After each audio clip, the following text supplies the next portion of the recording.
Notre coach bien-être, mieux-être, Vincent, Bonjour bonjour. Christine. Alors Vincent, on va s'intéresser cette semaine à ces vérités, ces croyances qui nous bloquent, qui nous empêchent d'avancer.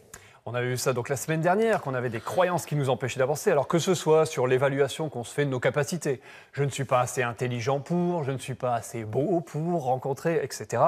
Que ce soit des idées qu'on a pour réussir, genre, alors oui, si je veux ce job, forcément, il faut être pistonné. Voilà, hop, autre croyance. Ou que ce soit de notre conception des relations humaines, je ne m'entendrai jamais avec ma belle-fille, on est trop différents. Tout ça, c'est des croyances. On a tendance un peu à se dévaluer et à se sous-estimer.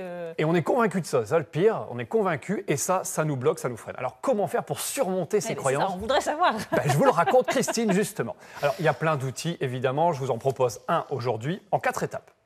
La toute première étape, c'est de faire une liste de toutes ces croyances, tous ces freins qui nous bloquent. Il y en a dans tous les domaines de vie. On les écrit et on met le papier à la poubelle. Attendez, c'est pas fini. Vous êtes pressée, Christine, 1 minute. D'abord, on se fait notre liste. Ensuite, alors ça peut être effectivement voilà, des choses qui viennent des parents, des professeurs. Par exemple, les garçons, ça pleure pas. En tant qu'adulte, ça se transforme en quoi? En tant qu'homme, je ne peux pas exprimer mes émotions.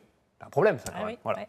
Donc, hop, on se fait ça, toute sa petite liste. Et puis, on en choisit une qui nous bloque encore aujourd'hui. D'accord?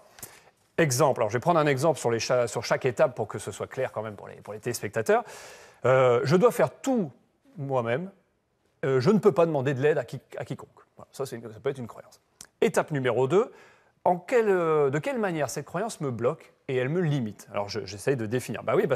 Le problème, c'est que je suis régulièrement débordé. Je suis régulièrement stressé, je ne dors pas bien et je ne me prends pas de loisirs pour moi. Oui, on ne s'occupe pas de soi en fait. On ne s'occupe pas de soi. Ça, c'est l'étape numéro 2.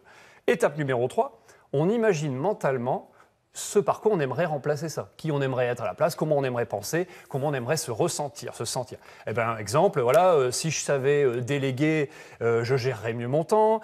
J'aimerais penser que c'est aussi une forme d'intelligence que de savoir qu'on a besoin d'aide. C'est aussi une forme de courage que d'oser demander. Qu'on ne peut pas tout gérer. Exactement. Et l'étape numéro 4, c'est de créer son antidote. Alors, antidote, je m'explique, c'est une métaphore. C'est créer une affirmation contraire, d'accord, de ce qu'on a eu juste avant. Exemple, une affirmation qui donne la permission, on est bien d'accord.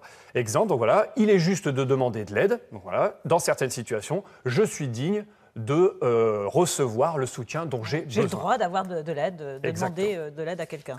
Et comme tout antidote, il y a une prescription à répéter plusieurs fois par jour, et ce au minimum 30 jours. Vous avez votre cahier d'ordonnances? Mais je peux faire ça, je peux faire des ordonnances à l'occasion. Non, mais l'idée, c'est ça, c'est de se dire, pour que j'ancre cette nouvelle croyance, il s'agit de la répéter plusieurs fois, à haute voix, si possible, pourquoi pas devant la glace. Alors au début, ça fait bizarre, parce qu'on n'y croit pas vraiment, mais petit à petit, il y a un phénomène assez magique dans la répétition, c'est que le cerveau finit par se conditionner petit à petit à y croire de plus en plus et à tester évidemment.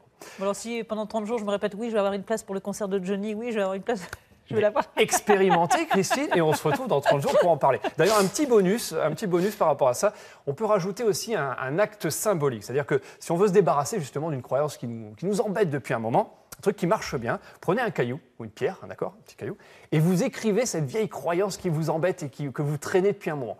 Et puis vous allez au bord de la mer, puis vous la jetez le plus loin possible, d'accord? Vous jetez ça alors pas sur sa mer, j'ai bien dit à la mer. Oui, à la mer, dans la mer. Voilà, c'est ça. Alors je vous ai préparé quand même une version indoor, vu qu'on n'est pas à la mer. On imagine, Christine, vous avez écrit sur ce papier votre croyance. Et bien regardez ce qu'on va faire. Voilà. Vous allez l'acheter très très fort, voilà, le plus loin possible. Allez-y, lancez très très fort, vous allez voir, ça fait du bien. Voilà, sur le cadreur, exactement.